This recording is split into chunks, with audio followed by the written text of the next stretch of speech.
Hello everyone, welcome to my channel. आज हम लोग बेसिक अकाउंटिंग टर्म्स चैप्टर में कुछ और नए नए अकाउंटिंग टर्म्स को सीखेंगे। चलिए जल्दी से स्टार्ट करते हैं और देखते हैं कौन कौन से नए नए वर्ड्स आज हम लोग सीखेंगे। हम लोग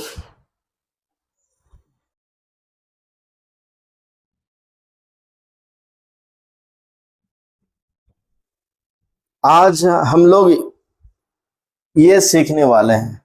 सबसे पहले हम लोग रेवेन्यू का क्या मतलब होता है वो समझेंगे, ठीक है। रेवेन्यू, प्रॉफिट, इनकम, गेन, ये चारों वर्ड्स एक दूसरे से मिलते जुलते वर्ड हैं, ठीक है। लेकिन इनका क्या मतलब है वो हम लोग अलग अलग करके समझेंगे, ठीक है। थोड़ा थोड़ा थोड़ा थोड़ा डिफरेंस है चारों वर्ड्स के अंदर में। एक सबसे पहले हम लोग रेवेन्यू को समझेंगे। Revenue refers to the total receipt generated by a business from its normal activities याद रखना, such as sale of goods and services, investment and other resources। यानी कहने का मतलब है कि हम लोग अपने कस्टमर्स को जो भी गुड्स एंड सर्विसेज सेल करते हैं और उससे जो पैसा आता है हमारे पास, उसको हम लोग क्या बोलते हैं? रेवेन्यू बोलते हैं। यानी सेल से जो भी पैसा टोटल कलेक्ट होता है उसको हम लोग रेवेन्यू बोलते हैं, या फिर आप सेल का ही दूसरा नाम क्या समझ सकते हैं? रेवेन्यू समझ सकते हैं। लेकिन रेवेन्यू में इन्वेस्टमेंट वगैरह का जो इनकम होता है वो भी शामिल किया जाता है, ठीक है। अब इसके बाद हम लोग प्रॉफिट वर्ड का मतलब समझेंगे। प्रॉफिट का क्या मतलब होता है? The excess of revenue of a period over its related expenses during an accounting year is profit. देखिए, मान लीजिए कि मैं एक शॉप चलाता हूं, ठीक है, और उस शॉप में मैं कस्टमर को साल में, पूरे एक साल में 20 लाख का गुड्स सेल करता हूं। तो 20 लाख का जो गुड्स सेल करता हूं वो मेरे लिए रेवेन्यू है। लेकिन अब दुकान में बहुत सारा एक्सपेंसेस भी होता है, जैसे दुकान का रेंट है, स्टाफ की सैलरी है, और भी तरह तरह के एक्सपेंसेस हैं, एडवर्टाइजमेंट है, प्रिंटिंग एंड स्टेशनरी है, बैंक चार्जेस है, तरह तरह के एक्सपेंसेस हैं जो इस पर्टिकुलर पीरियड से रिलेटेड है। तो जब हम लोग टोटल रेवेन्यू में से टोटल एक्सपेंसेस को माइनस कर देते हैं तो जो डिफरेंस होता है उस डिफरेंस को हम लोग प्रॉफिट बोलते हैं। तो 20 लाख का सेल है और मान लीजिए कि हम लोग टोटल एक साल में 8 लाख खर्च कर देते हैं, एक्सपेंसेस कर देते हैं, rent, salary, postage, courier, advertisement, ठीक है, bank charges, office expenses, lighting, electricity expenses, telephone expenses, इसके नाम पर तरह तरह का पैसा खर्च होता है। तो टोटल एक्सपेंसेस मान लीजिए 8 लाख है और टोटल रेवेन्यू यानी कि 20 लाख है। तो 20 लाख में 8 लाख लेस करेंगे तो जो 12 लाख बचेगा, उसी 12 लाख को हम क्या बोलेंगे? प्रॉफिट बोलेंगे। यानी कि रेवेन्यू में से रिलेटेड एक्सपेंसेस को माइनस करने के बाद जो बैलेंस बचता है वो प्रॉफिट होता है, ठीक है। अब इसके बाद हम लोग गेन को समझेंगे और गेन के बाद इनकम को समझेंगे, क्योंकि इनकम जो है इन तीनों में से सबसे बड़ा वर्ड है, ठीक है। ये सबसे बड़ा टर्म है, इसको हम लोग लास्ट में समझेंगे। गेन का क्या मतलब होता है? ठीक, a profit that arises from events or transaction which are incidental to the business such as gain on sale of fixed assets etc। ठीक है, मान लीजिए कि मैं एक ग्रोसरी शॉप चलाता हूं, तो मेरा काम है ग्रोसरी आइटम को सेल करना। ग्रोसरी आइटम को सेल करके जो भी पैसा आएगा उसको क्या बोलेंगे? रेवेन्यू। ग्रोसरी आइटम को सेल करके जो पैसा आ गया वो रेवेन्यू हो गया, और उससे रिलेटेड जो एक्सपेंसेस है माइनस करने के बाद जो बचेगा वो प्रॉफिट हो जाएगा। ये मेरा नॉर्मल बिजनेस है। लेकिन अगर मैं किसी एसेट को बेच देता हूं, जैसे कि मान लीजिए मैं कोई डिलीवरी वैन है उसको बेच देता हूं और उसको बेचने पर 25,000 का प्रॉफिट हो जाता है, तो उस वैन को बेचना मेरा बिजनेस नहीं है, ठीक है। वो मेरा बिजनेस नहीं है, वो एबनॉर्मल एक्टिविटी है, या फिर बोलो कि वो बिजनेस एक्टिविटी नहीं, ठीक है, नॉन ऑपरेटिंग एक्टिविटी है वो। तो नॉन ऑपरेटिंग एक्टिविटी से होने वाला कोई भी गेन, वो क्या होगा? वो गेन, वो जो भी प्रॉफिट होगा उसको हम लोग क्या बोलेंगे? गेन बोलेंगे, ठीक है। बात समझ में आ गई होगी, ठीक है। तो बिजनेस को चलाने से जो प्रॉफिट होता है वो प्रॉफिट है, और किसी अदर एक्टिविटी से अगर हम लोग कुछ इनकम जनरेट कर लेते हैं तो उसको क्या बोलते हैं हम लोग? गेन बोलते हैं, ठीक है। जैसे किसी फिक्स्ड एसेट को बेच दिए, गेन हो गया, ठीक है। अब इसके बाद income, income is wider term which includes profit from operating activity, ठीक है, profit from operating activity as well as profit from non operating activities, ठीक है।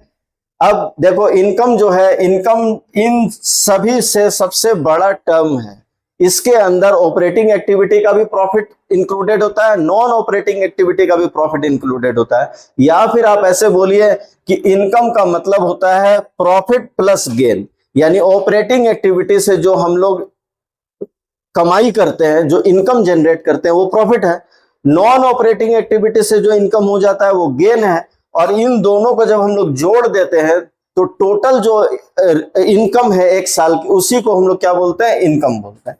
यानी कि इनकम वर्ड का मतलब होता है ओवरऑल इनकम, यानी एक बिजनेस को चला के ओवरऑल जो भी इनकम है, चाहे वो ऑपरेटिंग एक्टिविटी से हो, नॉन ऑपरेटिंग एक्टिविटी से हो, सभी को मिला के हम लोग एक नाम दे देते हैं, क्या, इनकम। क्लियर है, ठीक है। अब इसके बाद हम लोग कौन सा टर्म देखने वाले हैं, देखिए इसके बाद हम लोग देखने वाले हैं रिसिप्ट। रिसिप्ट दो टाइप का होता है, एक रेवेन्यू रिसिप्ट और दूसरा कैपिटल रिसिप्ट। रेवेन्यू रिसिप्ट किसको बोलते हैं, देखिए revenue receipt refers to that receipt which the business earns from its regular operations or activities such as sale of goods and services, received from rent, interest, commission etc. यानी कि business को चलाने से related जो भी activity है, उस activity को करने से जो भी पैसा कलेक्ट होता है उसको हम लोग क्या बोलते हैं, रेवेन्यू रिसिप्ट बोलते हैं। या फिर आप ऐसे देखिए, अभी जस्ट पहले हम लोग क्या देख रहे थे, रेवेन्यू, रेवेन्यू का ही दूसरा नाम क्या है, रेवेन्यू रिसिप्ट है, ठीक है। यानी कि गुड्स सेल करके या गुड्स एंड सर्विसेज सेल करके, रेंट का पैसा लेके, इंटरेस्ट का पैसा लेके, कमीशन का पैसा लेके जो भी टोटल कलेक्शन होता है उसको हम लोग क्या बोलते हैं, रेवेन्यू रिसिप्ट बोलते हैं। यानी ऑपरेटिंग एक्टिविटी को करने से जो भी पैसा कलेक्ट होता है वो रेवेन्यू है। यानी ऑपरेटिंग एक्टिविटी का मतलब, फिर से वही एग्जांपल, अगर मैं ग्रोसरी की शॉप चलाता हूं, ग्रोसरी आइटम बेच के जो भी पैसा कलेक्ट होता है वो रेवेन्यू रिसिप्ट है, ठीक है। कैपिटल रिसिप्ट, कैपिटल रिसिप्ट का क्या मतलब होता है, देखिए capital receipt refers to the receipt by the business from sources that do not involve regular business activities. These includes capital invested by proprietor और partner in the business, raising of loan etcetera, ठीक है। देखिए मान लीजिए कि मैं grocery shop चलाता हूं, ग्रोसरी शॉप चला के यानी गुड्स बेच के जो भी पैसा आता है वो रेवेन्यू रिसिप्ट है। लेकिन कैपिटल रिसिप्ट का मतलब यह है कि जो नॉर्मल एक्टिविटी के अलावा कहीं से पैसा आता है, जैसे कि यानी कि ये रेकरिंग नेचर का नहीं होता है। दोनों में डिफरेंस यही है कि कैपिटल रिसिप्ट जो होता है वो नॉन रेकरिंग नेचर का होता है, जो बिजनेस में बार बार नहीं होता है। रेकरिंग मतलब जो बार बार जिसको दोहराते हैं वो क्या होता है, रेकरिंग नेचर का होता है। तो capital receipt non recurring nature का होता है, वो लॉन्ग टर्म के लिए बिजनेस में लगाया जाता है, ठीक है। और रेवेन्यू रिसिप्ट जो होता है वो रेकरिंग नेचर का होता है, यानी कि जब हम लोग कस्टमर को गुड्स बेचते हैं वो डेली बेचते हैं, ठीक है। यानी डेली रेवेन्यू रिसिप्ट का पैसा बिजनेस में डेली आता है, बार बार आता है, कई बार आता है, ये रेकरिंग नेचर का होता है। और कैपिटल रिसिप्ट का पैसा बार बार बिजनेस में नहीं आता है, ये परमानेंट नेचर का होता है, नॉन रेकरिंग नेचर का होता है। जैसे कि ओनर या पार्टनर यानी प्रोप्राइटर या पार्टनर लोग जब अपने बिजनेस में पैसा इन्वेस्ट करते हैं यानी कैपिटल इन्वेस्ट करते हैं तो वो क्या होता है, कैपिटल रिसिप्ट होता है। बैंक से अगर हम लोग लोन लेते हैं तो वो क्या होता है, कैपिटल रिसिप्ट होता है, ठीक है। क्लियर है, रेवेन्यू रिसिप्ट और कैपिटल रिसिप्ट में मेन डिफरेंस यही है, ये रेवेन्यू रिसिप्ट रेकरिंग नेचर का होता है, capital receipt non recurring nature का होता है, ठीक है।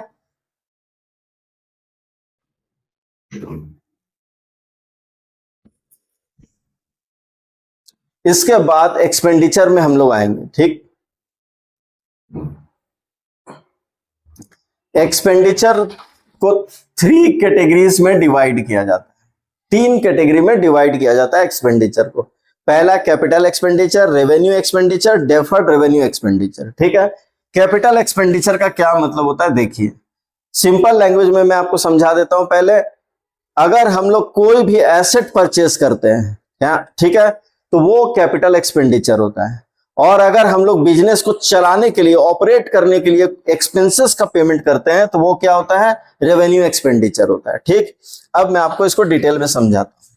Capital expenditure refers to those expenditure which are incurred to acquire, upgrade, maintain fixed assets such as land, building, machinery etcetera. यानी land, building, plant, machine, furniture, ये सब खरीदने में जब हम लोग पैसा लगाते हैं, यानी जिसका बेनिफिट हम लोग को लॉन्ग टर्म के लिए मिलता है, एक से ज्यादा साल के लिए मिलता है, तो वो जो पैसा हम लोग लगाते हैं वो कैपिटल एक्सपेंडिचर होता है। ठीक है, अब इसके बाद revenue expenditure. Revenue expenditure refers to the recurring expenses of a business incurs in its operating activities to generate revenue, for example salary, rent etcetera. यानी रेवेन्यू जनरेट करने के लिए, यानी बिजनेस को चलाने के लिए जो भी एक पेमेंट हम लोग करते हैं वो सब रेवेन्यू एक्सपेंडिचर कहलाता है।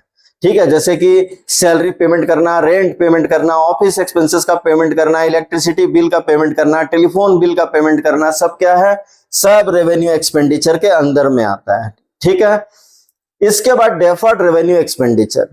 डेफर्ड रेवेन्यू एक्सपेंडिचर का क्या मतलब होता है, देखिए ऐसा एक्सपेंडिचर जो होता तो रेवेन्यू नेचर का है, लेकिन ये इसका भी बेनिफिट एक से ज्यादा साल के लिए मिलता है। यानी कि इसके अंदर डेफर्ड रेवेन्यू एक्सपेंडिचर के अंदर कैपिटल एक्सपेंडिचर और रेवेन्यू एक्सपेंडिचर दोनों का मिक्सअप होता है। ठीक है, कैसे होता है मैं आपको समझाता हूं। Deferred revenue expenditure refers to an expenses that is incurred during an accounting period, but it is not immediately written off as an expenses. Instead, it is spread out of number of year because it provides benefit to the company की जगह business कर लीजिए, over an extended period. For example, heavy advertisement expenses.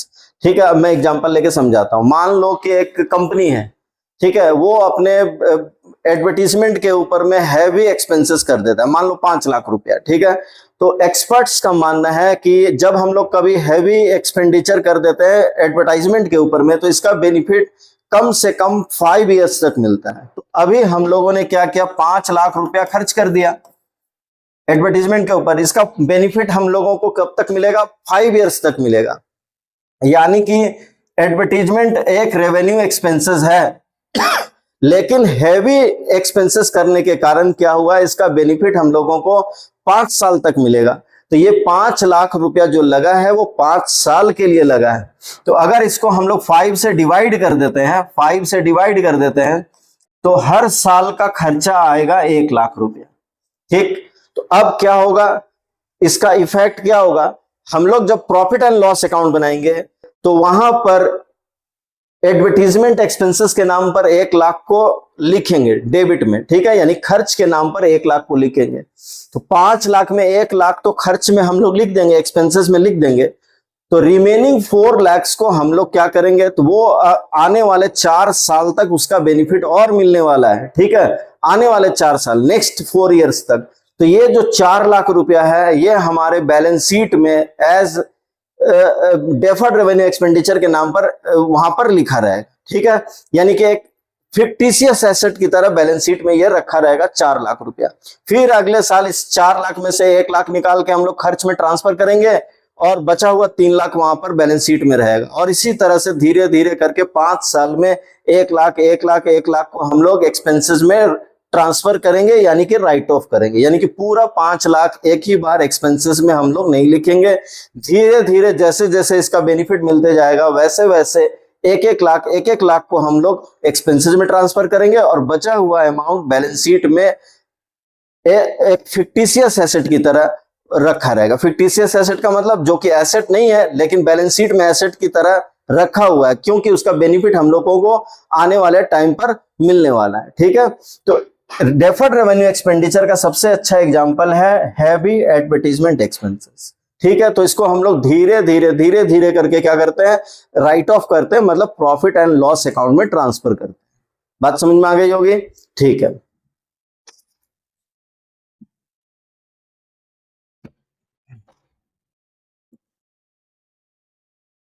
अब इसके बाद expenses and losses, इसको समझेंगे हम लोग। एक्सपेंसेस किसको बोलते हैं और लॉस किसको बोलते हैं, ठीक। Cost incurred by a business in the process of earning revenue are known as expenses, ठीक है। यानी रेवेन्यू अर्न करने के प्रोसेस में जो भी पैसा हम लोग खर्च करते हैं वो एक्सपेंसेस हैं, ठीक है, जो कि हम लोग सोच समझ के खर्च करते हैं। जैसे मान लीजिए मैं एक बिजनेस चलाता हूं, तो उस बिजनेस के लिए मैं सोच समझ के रेंट देता हूं, स्टाफ को सैलरी देता हूं, इलेक्ट्रिसिटी का बिल पेमेंट करता हूं, टेलीफोन का बिल पेमेंट करता हूं, बैंक का इंटरेस्ट पेमेंट करता हूं, बैंक चार्जेस पेमेंट करता हूं, तरह तरह के खर्चों को पूरा प्लान करके मैं खर्च करता हूं, ठीक है। तो वो सब क्या है, वो सब रेवेन्यू जनरेट करने के लिए नेसेसरी है, जिसको हम लोग पूरा प्लान करके खर्च करते हैं, वो एक्सपेंसेस है, ठीक है। Generally expenses are measured by the cost of asset consumed और services used during an accounting period. For example, अब एक्सपेंसेस का एग्जांपल क्या है, rent, wages, salary, interest, telephone expenses, ये सब, ठीक है। यानी कि बिजनेस को चलाने के प्रोसेस में जो भी खर्चों का पेमेंट हम लोग करते हैं वो सभी क्या है, सब के सब एक्सपेंसेस हैं, ठीक है। लॉस देखिए ऐसा होता है, यानी कोई भी बिजनेसमैन सोच समझ के लॉस को नहीं करता है, लेकिन सोच समझ के पूरा प्लान करके हम लोग क्या करते हैं, एक्सपेंसेस करते हैं, ठीक है। यानी जब भी हम लोग कोई बिजनेस स्टार्ट करने के लिए प्लान बनाते हैं, तो बिजनेस स्टार्ट करने के प्लान में ही हमारे साथ क्या चीज का प्लान बन जाता है, एक्सपेंसेस का प्लान बन जाता है, लेकिन लॉस का प्लान कोई नहीं बनाता है, ठीक है। The excess of expenses over a period of its related revenue, it's termed as loss. यानी कि जब एक्सपेंसेस ज्यादा हो जाता है रेवेन्यू से, तो इस सिचुएशन को क्या बोलते हैं हम लोग, लॉस बोलते हैं। लॉस दो तरह का होता है, एक तो बिजनेस को चलाने वाला लॉस और एक एबनॉर्मल रीजन से भी लॉस होता है। तो जैसे कि मान लीजिए कि मैं अभी थोड़ी देर पहले मैंने आपको एग्जांपल दिया था ग्रोसरी शॉप का, तो मान लीजिए ग्रोसरी शॉप को उस समय मैंने जो एग्जांपल दिया था प्रॉफिट का एग्जांपल दिया था, जहां पर सेल 20 लाख था और एक्सपेंसेस 8 लाख था और प्रॉफिट 12 लाख था। लेकिन यहां पर अगर उल्टा हो जाए, सेल अगर 20 लाख है और अगर आपका एक्सपेंसेस गलत प्लानिंग की वजह से आपका जो खर्च है वो 22 लाख हो जाए, तो ऐसे सिचुएशन में क्या होगा, 2 लाख का लॉस हो जाएगा आपके बिजनेस को। यानी कि रेवेन्यू कम है, एक्सपेंसेस ज्यादा है, तो इस सिचुएशन को भी हम लोग लॉस बोलते हैं, ठीक है। एक तो ये हो गया। दूसरा, it also refers to money और मनी इज वर्थ लॉस्ट, है ना, without receiving any benefit in return, ठीक है। मतलब पैसा या कोई एसेट लॉस हो जा रहा है, बदले में कुछ भी नहीं मिल रहा है, ऐसा कब होता है, जब कैश और गुड्स लॉस्ट बाय थेफ्ट और फायर, यानी कि चोरी या आग लगने के कारण आपका पैसा या कोई भी एसेट क्या होता है, डिस्ट्रॉय हो जाता है, तो इस सिचुएशन को भी हम लोग क्या बोलते हैं, लॉस बोलते हैं, ठीक है। It also includes loss on sale of fixed assets. और एक तीसरे टाइप का लॉस होता है जब हम लोग किसी फिक्स्ड एसेट्स को बेचते हैं, जैसे कि मान लीजिए कि जैसे कोई डिलीवरी वैन है, ठीक है, कोई फर्नीचर है, कोई पुराना कंप्यूटर है, जिसको हम लोग सेल करते हैं और उसका जो प्राइस होता है काफी कम मिलता है, तो इस सिचुएशन को भी क्या बोलते हैं, लॉस बोलते हैं। तो लॉस, 3 टाइप का लॉस आपको यहां पर देखने के लिए मिल रहा है। एक तो बिजनेस को चलाने के समय अगर रेवेन्यू कम है, एक्सपेंसेस ज्यादा है, तो लॉस है। अगर किसी एबनॉर्मल रीजन की वजह से आग लग गया, चोरी हो गई, तो क्या होता है, लॉस हो जाता है। किसी एसेट को बेचने पर कम प्राइस मिलता है, तो वो भी क्या होता है, लॉस होता है, ठीक है। तो एक्सपेंसेस और लॉस में काफी डिफरेंस होता है। एक्सपेंसेस हम लोग पूरा प्लान करके सोच समझ के करते हैं, और जो लॉस होता है वो अचानक से हो जाता है, यानी जिस पर हमारा कोई कंट्रोल नहीं होता है, ठीक है। तो आज की क्लास में हम लोग यहीं तक कंप्लीट करेंगे, और नेक्स्ट क्लास में ये चैप्टर करीब करीब कंप्लीट होने के आसपास होगा, या हो सकता है कंप्लीट हो जाए, ठीक है। तो मिलते हैं नेक्स्ट क्लास में।